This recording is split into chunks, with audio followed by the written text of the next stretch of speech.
تو حضور جب پیدا ہوئے تو والد محترم کا سایہ نہ تھا، تو میرے آقا صلی اللہ تعالی علیہ وسلم عرب کے رواج کے مطابق آپ کو دودھ پینے کے لیے حضرت سیدہ حلیمہ سعدیہ کے پاس بھی بھیجا گیا، چونکہ عرب کا ایک رواج تھا کہ بچوں کو دودھ پلانے کے لیے اور ان کی پرورش کرنے کے لیے دیہات کی دائیاں آتی تھیں اور بچوں کو اٹھا جاتی تھیں۔ اس کے پیچھے دو مقصد تھے۔ ایک مقصد تو یہ تھا کہ دیہات کی جو آب و ہوا ہوتی ہے وہ شہر کی بنسبت بہتر اور اچھی ہوتی ہے، اور دوسرا مقصد یہ تھا کہ جو دیہات کی عربی بولی ہوتی تھی وہ خالص ہوتی تھی۔ شہر کی عربی بولی کے اندر چونکہ مختلف قبیلوں سے اور مختلف جگہوں سے لوگ آ کر شہر میں آباد ہوتے ہیں، تو شہر کی عربی کے اندر کچھ اور الفاظ کی آمیزش بھی آ جاتی تھی۔ دیہات کی عربی خالص ہوتی تھی، تو ان دو باتوں کے پیش نظر بچوں کو دیہات کی طرف بھیجا جاتا تھا، اور دیہات میں دائیاں دیہات کی آتی تھیں اور آ کر بچوں کو اٹھا جاتی تھی۔ حضرت حلیمہ سعدیہ قبیلہ بنو سعد سے ہیں۔ یہ فرماتی ہیں کہ ہمارے گھر کا یہ عالم تھا کہ گھر میں کھانے کے لیے کچھ نہ تھا، جانوروں کو ڈالنے کے لیے کچھ نہ تھا، محض غربت کا عالم تھا۔ جب ہمارے علاقے کی دائیوں نے، وہاں کے رہنے والی عورتوں نے یہ ارادہ کیا کہ ہم مکہ کی سرزمین پر جاتی ہیں، وہاں پر کچھ بچوں کی ولادت ہوئی ہے، ان کو اٹھا کر آتی ہیں، پالیں گی، ان کو پالنے کے بدلے میں کچھ تحفے تحائف، کچھ اجرت ہمیں ملے گی، چلو گھر کا گزر بسر ہو جائے گا۔ اس نیت سے اب وہاں کی دائیاں چلیں، تو حضرت حلیمہ سعدیہ فرماتی ہیں میں بھی ساتھ چل پڑی، غربت تو ہمارے ساتھ بھی تھی۔ تو بالآخر فرماتی ہیں کہ جو ہمارے علاقے کی اور دائیاں تھیں ان کی سواریاں کچھ اچھی بہتر تھی، طاقتور تھی، ہماری سواری بالکل کمزور تھی، تو وہ سواریاں بھگا کر پہلے پہنچ گئی، ہم پیچھے رہ گئے۔ اب عرب کی وہ ساری دائیاں قریش کے محلے میں، مکہ المکرمہ کی پوری بستی میں ہر گھر گئیں، اللہ کے نبی کے گھر بھی آئیں، حضرت آمنہ کے گھر بھی آئیں، لیکن دروازے کے باہر سے ہی جیسے پتہ چلتا تھا کہ یہ تو جو بچہ پیدا ہوا یہ یتیم ہے، اس کا باپ ہی نہیں ہے، تو دائیاں وہیں سے واپس ہو جاتی تھیں یہ سوچ کر کہ جس کا باپ نہیں ہے ہمیں کیا یہاں سے کیا ملے گا، نہ تحفے تحائف ملیں گے، نہ کوئی اجرت ملے گی، بچہ یتیم ہے، ہم کسی اور کو اٹھا لیتی ہیں۔ تو انہوں نے بڑے بڑے امیر کبیر گھروں سے بچوں کو اٹھایا۔ حضرت حلیمہ سعدیہ فرماتی ہیں ہم دیر سے پہنچی، ہم جب آئے تو پتہ چلا کہ عرب کے مکہ کے جتنے بھی بچے پیدا ہوئے تھے دائیوں نے سارے اٹھا لیے ہیں۔ فرماتی ہیں میں مسجد الحرام میں کعبۃ اللہ کے پاس آ کر بیٹھ گئی پریشانی کے عالم میں کہ اتنا سفر بھی کیا اور کوئی بچہ بھی ہاتھ نہ آیا، چلو اس کو پالتی، کوئی اجرت وغیرہ اس کے بدلے میں ملتی، گھر کا گزر بسر چل جاتا، شوہر بھی بیمار ہے۔ تو حضرت حلیمہ سعدیہ رضی اللہ تعالیٰ عنہ آپ فرماتی ہیں کہ پھر میں رات کو یہ سوچ رہی تھی کہ چلو خالی ہاتھ جانے سے بہتر ہے وہی یتیم بچہ ہی اٹھا لیتی ہوں، چلو کچھ تو مل جائے گا جس بچے کو دائیاں چھوڑ گئی ہیں یتیم سمجھ کر۔ فرماتی ہیں میں حضرت آمنہ کے پاس پہنچی، میں نے جا کر حضرت آمنہ کے سامنے خواہش کا اظہار کیا کہ وہ بچہ جو یتیم ہے اس کو میں اٹھانا چاہتی ہوں، میں پالوں گی، دودھ پلاؤں گی، اچھی پرورش کروں گی۔ حضرت آمنہ کو منایا، بالآخر حضرت حلیمہ سعدیہ فرماتی ہیں جب میں اندر گئی میرے آقا صلی اللہ علیہ وسلم کو ایک سبز کپڑے کے اندر لپیٹا ہوا تھا، جب حضور علیہ السلام سے کپڑے کو اٹھایا گیا تو حضرت حلیمہ سعدیہ فرماتی ہیں میں تو قربان ہو گئی، میرے آقا سے جو خوشبو آ رہی تھی اور جو نورانیت، جو اللہ کے انوار و تجلیات اور رحمت اور برکت جو وہاں پر برس رہی تھی، فرماتی ہیں کہ میں تو اس وقت قربان ہو گئی کہ اتنا عظمت والا بچہ اللہ تبارک و تعالی نے میری قسمت میں لکھا، ساری دائیوں کو اس سے دور رکھا، پتہ نہیں اللہ کی رضا یہی ہوگی۔ فرماتی ہیں میں نے بچے کو اٹھایا، سینے سے لگایا، چومتی ہوئی میں اپنے شوہر کے پاس آئی اور میں نے کہا اللہ نے عظمتوں والا بچہ ہمیں عطا فرما دیا ہے۔ بہرحال سواری پر بیٹھی، فرماتی ہیں کہ حضور علیہ السلام کی آمد کی وجہ سے، سواری پر تشریف لانے کی وجہ سے ہماری وہ جو سواری بالکل کمزور تھی، سب سے پیچھے رہ گئی تھی، اللہ نے اس سواری کو طاقت عطا فرما دی، وہ طاقتور ہو گئی، وہ دوڑنے لگی، بھاگنے لگی، عام طاقتور سواریوں سے بھی زیادہ بھاگتی تھی۔ ہم نے پہلی برکت اللہ کے رسول کی یہ دیکھی، فرماتی ہیں اب ہماری سواری بھاگ رہی ہے، ہم نے راستے میں ہی انہی دائیوں کو پکڑ لیا، راستے میں ہی ان سے ملاقات ہوئی اور وہ حیران رہ گئی کہ حلیمہ ابھی تو پہنچی نہیں تھی، تو بچے کو اٹھا کر یہاں تک بھی آ گئی۔ تو حضرت حلیمہ سعدیہ نے فرمایا میرا کمال نہیں ہے، بلکہ جس بچے کو اٹھا کر آ رہی ہوں اللہ کی رحمتیں اس پر اتنی برس رہی ہیں کہ اس کی رحمت سے حصہ ہماری سواری کو بھی مل گیا ہے، ہماری اونٹنی میں بھی طاقت آ گئی ہے۔ پھر حضرت حلیمہ سعدیہ فرماتی ہیں چونکہ بھوک کا عالم تھا، میں نے اپنے شوہر کو کہا دیکھو شاید سواری تو طاقتور ہو گئی ہے، اونٹنی کو شاید اللہ نے دودھ بھی عطا فرما دیا ہو۔ فرماتی ہیں میرے شوہر نیچے آئے تو کیا دیکھتے ہیں تھنوں میں دودھ بھی آ چکا تھا، ہم نے دودھ دوہا، خود بھی پیا، دائیوں کو بھی پلایا۔ اللہ تبارک و تعالیٰ کی رحمتوں اور اللہ تعالیٰ کی برکتوں کے آثار ہمیں نظر آنے لگے۔ فرماتی ہیں جب ہم اپنے قبیلے میں پہنچے سارے قبیلے کا گھاس سبزہ جو تھا سب خشک ہو چکا تھا، حضور کی آمد کی وجہ سے اللہ نے سارے گھاس کو سرسبز و شاداب کر دیا۔ اللہ تبارک و تعالیٰ نے پھر اس گھاس میں ایسی برکت رکھی، وہاں کی ساری بکریاں موٹی تازی ہو گئی، دودھ اتر آیا، اونٹنیاں سواریاں ہر چیز میں اللہ کی رحمت اور برکت نظر آنے لگی۔ فرماتی ہیں پہلے تو ہمارے گھر کے لیے دودھ پورا نہ ہوتا تھا، اب یہ عالم ہو گیا کہ اللہ کے رسول علیہ الصلوۃ والسلام کی تشریف آوری کے بعد ہم خود بھی دودھ پیتے تھے اور دودھ بچ جاتا تھا، پوری بستی میں بھی بانٹتے تھے، پھر بھی بچ جاتا تھا، ساتھ والے علاقے میں بھی ہم دے آتے تھے۔ حضور علیہ الصلوۃ والسلام کی آمد کی برکت کی وجہ سے حضرت حلیمہ سعدیہ کو یہ برکتیں حاصل ہوئیں۔ حضرت حلیمہ سعدیہ نے میرے آقا کے اعلان نبوت کے بعد حضور علیہ الصلوۃ والسلام پر یہ ایمان بھی لائی تھی، اور حضور علیہ السلام ان کا بڑا ادب و احترام فرمایا کرتے تھے۔ صحابہ فرماتے ہیں ایک مرتبہ ہم بیٹھے تھے، اللہ کے رسول علیہ الصلوۃ والسلام کی نظر اچانک مسجد کے دروازے پر پڑی، حضور فوراً اٹھ کھڑے ہوئے اور اٹھ کر مسجد کے دروازے کے پاس گئے۔ ہم نے کیا دیکھا ایک بوڑھی عورت آئی ہے، حضور علیہ السلام نے اس کا استقبال کیا، اپنی چادر مبارک کو بچھایا، وہاں پر بٹھایا، حضور باتیں کرتے رہے، ہم دیکھتے رہے کہ ایک بوڑھی عورت ہے، اللہ کے رسول اس کا اتنا ادب و احترام کر رہے ہیں۔ صحابہ فرماتے ہیں ہم نے بعد میں پوچھا یا رسول اللہ یہ کون تھی؟ میرے آقا صلی اللہ علیہ وسلم نے فرمایا اے صحابہ تم نہیں جانتے، یہ مجھے دودھ پلانے والی میری ماں میری اماں حضرت حلیمہ سعدیہ تھی۔ تو حضرت حلیمہ سعدیہ رضی اللہ تعالی عنہ ان کی قسمت اس طرح چمکی۔ تو 2 سال جو مدت رضاعت دودھ کی مدت ہے، 2 سال تک حضرت حلیمہ کے پاس میرا آقا رہے۔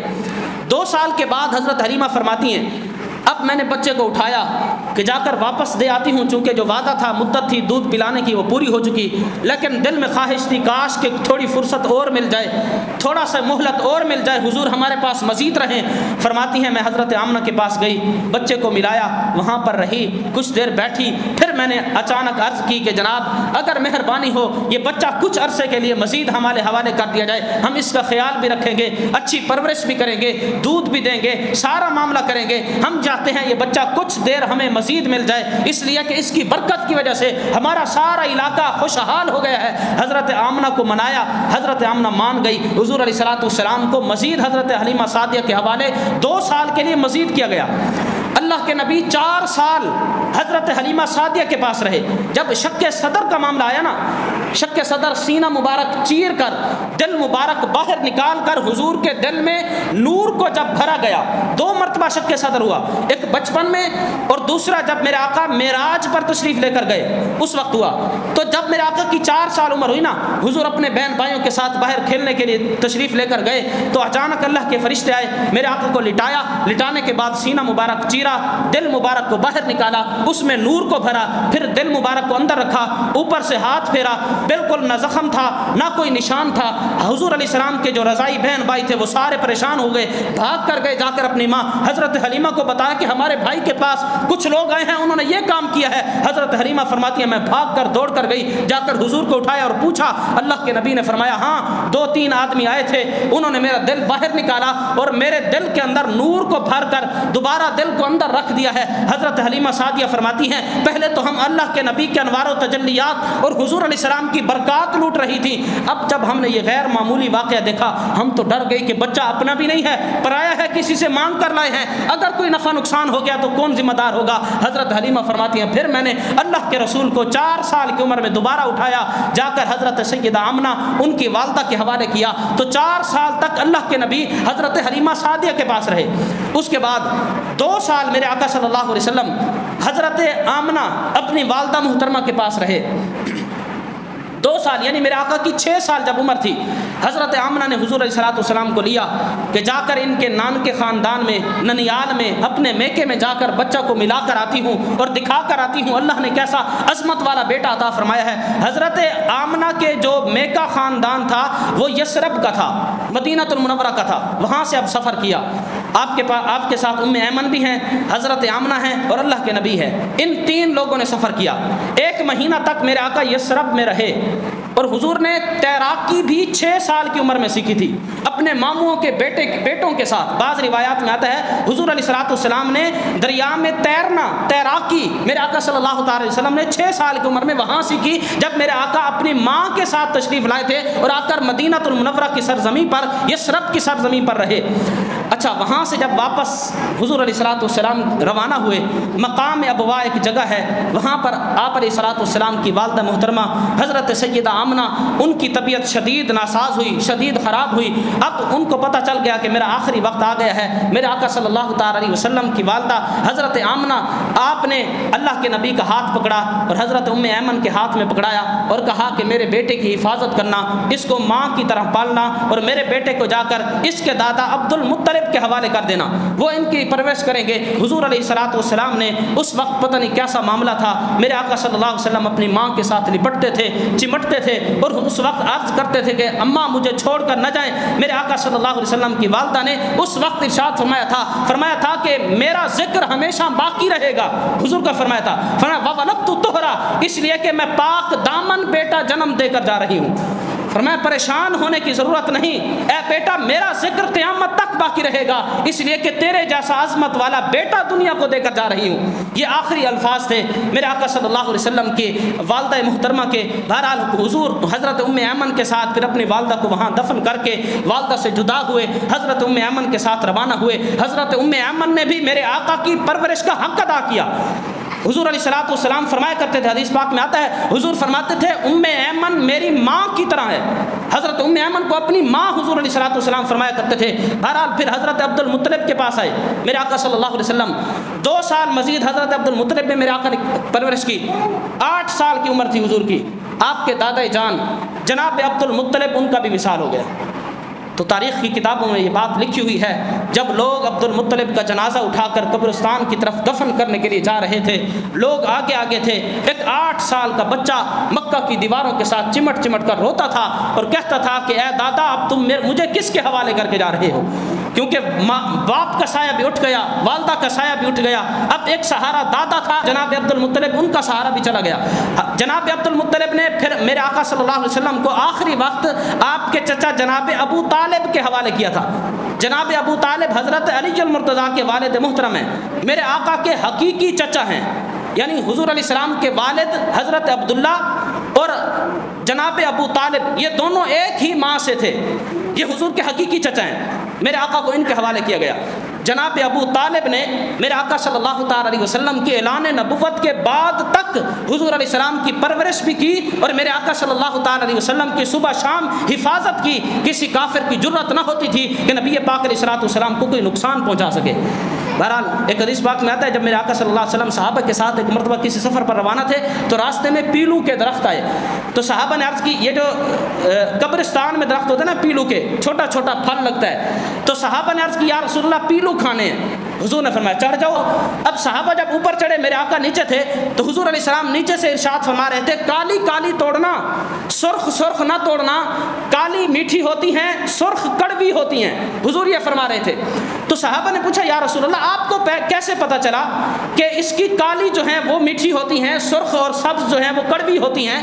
یہ تو اس کو پتا ہوتا ہے جو بکریاں چراتا رہا ہو۔ جب صحابہ نے یہ عرض کی تو میرے آقا صلی اللہ علیہ وسلم نے فرمایا ہاں میں بچپن میں بکریاں چراتا رہا ہوں۔ حضور علیہ السلام نے فرمایا جب میں اپنے چچا ابو طالب کی پرورش میں تھا، ابو طالب عیالدار تھے، ان کے چھوٹے چھوٹے بچے تھے، میں ان پر بوجھ نہیں بننا چاہتا تھا۔ حضور علیہ السلام نے فرمایا اس وقت میں عرب کی بکریاں کرائے پر اور اجرت پر چلاتا تھا تاکہ اپنا پیٹ بھی بھر سکوں اور اپنے چچا کا پیٹ بھی بھر سکوں۔ میرے آقا نے پھر فرمایا کہ اللہ کا کوئی نبی ایسا نہیں گزرا جس نے بچپن میں بکریاں نہ چرائی ہوں۔ ہر نبی نے بچپن میں بکریاں چرائی ہیں۔ میرے آقا صلی اللہ تعالیٰ علیہ وسلم نے ایک حدیث میں یہ بھی فرمایا، جو شخص بکریاں پالتا ہے، بکریاں چراتا ہے، اللہ تبارک و تعالیٰ اس کے دل کو نرم فرما دیتا ہے۔ اس لیے کہ بکری جو ہے یہ نرم دل جانور ہے، تو بکری کا سر چرانے والے پر بھی آتا ہے۔ میرے آقا نے فرمایا اللہ اس کا دل نرم فرما دیتا ہے۔ اچھا، بہرحال حضور علیہ السلام کی عمر مبارک تقریباً جب 15 سال تھی، میرے آقا نے اپنے چچا کے ساتھ ملک شام کا سفر فرمایا، جناب ابو طالب کے ساتھ ملک شام کا سفر فرمایا۔ عرب کے قبیلے، عرب کے جو لوگ تھے، یہ سردیوں اور گرمیوں میں 2 سفر کرتے تھے، تجارتی قافلے جاتے تھے شام کی طرف یا یمن کی طرف۔ اب یہ جو شام کی طرف تجارتی قافلہ جانے لگا تو آپ کے چچا نے ارادہ کیا کہ میں بھی اپنا سامان لے جاؤں، ملک شام شہر میں بیچاؤں گا۔ میرے آقا نے فرمایا میں بھی ساتھ چلوں گا۔ حضور علیہ السلام اب ملک شام کی طرف روانہ ہوئے۔ شام پہنچنے سے پہلے ایک بستی آتی تھی، بسرا نامی بستی۔ جب وہاں پہنچے، وہاں پر ایک عیسائی راہب رہتا تھا جو مکان کی چھت پر رہتا تھا، آنے جانے والے کافروں کو بھی دیکھتا تھا، اللہ کی عبادت بھی کرتا تھا، عبادت گزار نیک آدمی تھا۔ جب یہ قافلہ ملک شام میں داخل ہونے لگا نا، وہ راہب اس قافلے کو بھی دیکھ رہا تھا جس قافلے میں ہمارے نبی بچپن کے عالم میں موجود تھے۔ اب یہ قافلہ جیسے ہی ملک شام پہنچا، وہ راہب اوپر سے نیچے کبھی نہ آیا تھا، اس کا کھانا پینا وہیں اوپر بندوبست لوگ کر دیا کرتے تھے۔ اس دن وہ نیچے اترا، ملک شام چل کر گیا، لوگوں سے پوچھا کہ وہ قافلہ جو عرب سے آیا ہے وہ کہاں ہے؟ اس قافلے سے ملاقات ہوئی، اس نے کہا کہ جناب میں تمہارے پورے قافلے کی اپنی عبادت گاہ پر وہاں پر تمہاری دعوت کرنا چاہتا ہوں، میری دعوت قبول کرو۔ لوگوں نے کچھ نے اقرار کیا، کچھ نے انکار کیا۔ اس نے بڑی مشکل سے پورے قافلے کو منایا، واپس لے کر آیا، پورا قافلہ آیا، اب دعوت کھا رہے ہیں، لیکن وہ راہب ادھر جاتا ہے ادھر جاتا ہے، ہر شخص کو دیکھتا ہے۔ وہ راہب کہنے لگا تم میں سے ایک بندہ رہ گیا ہے، ایک بندہ نہیں آیا۔ لوگوں نے کہا سارے ہی آئے ہیں۔ انہوں نے کہا نہیں، ایک رہ گیا ہے جو تمہارے ساتھ جب تم عرب سے آئے تھے تمہارے ساتھ تھا، اب کھانا کھانے آئے ہو تو تمہارے ساتھ نہیں آیا۔ جناب ابو طالب کھڑے ہوئے، انہوں نے کہا ایک بچہ ہمارے ساتھ تھا، ہم اس کو سامان کی حفاظت کے لیے وہاں بٹھا آئے ہیں، باقی بندے ہم سارے ہیں۔ اس نے کہا وہی بچہ تو کام کا تھا جس کی خاطر میں نے تمہاری دعوت کی، اس بچے کو بلایا جائے۔ ہمارے آقا کو بلایا گیا، میرے آقا کی 10 یا 15 سال عمر ہے۔ اب اس نے کہا کہ یہ بچہ کون ہے، کس کے ساتھ آیا؟ ابو طالب نے کہا کہ میرے ساتھ آیا۔ اس راہب نے کہا تیرا کیا لگتا ہے؟ ابو طالب نے کہا میرا بیٹا۔ چچا بھی باپ ہی ہوتا ہے، انہوں نے کہا میرا بیٹا ہے۔ تو اس راہب نے کہا تیرا بیٹا نہیں ہے۔ انہوں نے کہا تجھے کیسے پتا چلا؟ واقعی میرا بیٹا نہیں، میرا بھتیجا ہے۔ تو راہب نے کہا یہ تیرا بیٹا نہیں، اس لیے کہ یہ اللہ کا نبی ہے، اس کی نشانیاں ہم پچھلی کتابوں میں پڑھ چکے ہیں۔ جب تم وہاں سے آ رہے تھے میں چھت پر کھڑکی سے دیکھ رہا تھا، تمہارا قافلہ جہاں سے گزرتا تھا، درخت اور پتھر اس قافلے کے ادب کی وجہ سے اپنا سر جھکا رہے تھے، اور آسمان پر ایک بادل کا ٹکڑا اس قافلے کو برسایا کر رہا تھا۔ اور پچھلی کتابوں میں لکھا ہوا ہے کہ اللہ کا آخری نبی جب دنیا میں تشریف لائے گا، اس کی ولادت سے پہلے اس کے سر سے اس کے باپ کا سایہ اٹھ جائے گا۔ اس راہب نے کہا کہ یہ ساری نشانیاں پائی جاتی ہیں، تو نے کہا ہے نا میں اس کا باپ ہوں، میں نے فوراً کہا تو اس کا باپ نہیں، اس لیے کہ اللہ کا نبی کی نشانی ایک یہ بھی ہے کہ جب دنیا میں آئے گا باپ کا سایہ سر پر نہ ہوگا۔ اس نے ساری نشانیاں بتائی، میرے آقا کی ختم نبوت کی مہر کو دیکھا۔ پھر اس راہب نے کہا میں ہوں عیسائی، لیکن یاد رکھو یہودی جو ہیں اللہ کے نبی کے دشمن ہوں گے۔ پچھلی کتابوں میں لکھا ہوا ہے ملک شام کی سرزمین پر سارے یہودی رہتے ہیں، جب اس بچے کو دیکھیں گے انہوں نے ساری نشانیاں پڑھی ہوئی ہیں، اس کے پیچھے پڑ جائیں گے اور پوچھیں گے کہ کس نسل سے ہے۔ جب تم بتاؤ گے کہ قریش سے ہے، بنو اسماعیل سے ہے، وہ تو چاہتے ہیں کہ اللہ کا آخری نبی بنو اسرائیل سے آئے، کہیں ایسا نہ ہو اس بچے کو کوئی نقصان پہنچائیں یا قتل کر دیں۔ اس راہب نے اللہ کے نبی کے چچا کو جناب ابو طالب کو یہ مشورہ دیا، میرا مشورہ تو یہ ہے اس بچے کو لے کر شام میں نہ جاؤ، بلکہ اس بچے کو واپس گھر لے جاؤ، اس کی صحیح طور پر پرورش کرو، یہ عام بچہ نہیں، یہ اللہ کا نبی ختم نبوت کا تاج پہن کر کائنات کے اندر تشریف فرما ہوا ہے۔ تو میرے آقا صلی اللہ تعالی علیہ وسلم کی عظمتوں اور شانوں کا بچپن میں یہ عالم تھا، پتہ نہیں جب حضور جوان ہوئے ہوں گے پھر میرے آقا نے نبوت کا اعلان فرمایا ہوگا، پھر جب میرے آقا کے پیچھے پیچھے ابو بکر صدیق، عمر بن خطاب، عثمان غنی، مولا علی، صحابہ چلتے ہوں گے، اس وقت پتہ نہیں میرے آقا کی عظمتوں کا کیا عالم ہوگا۔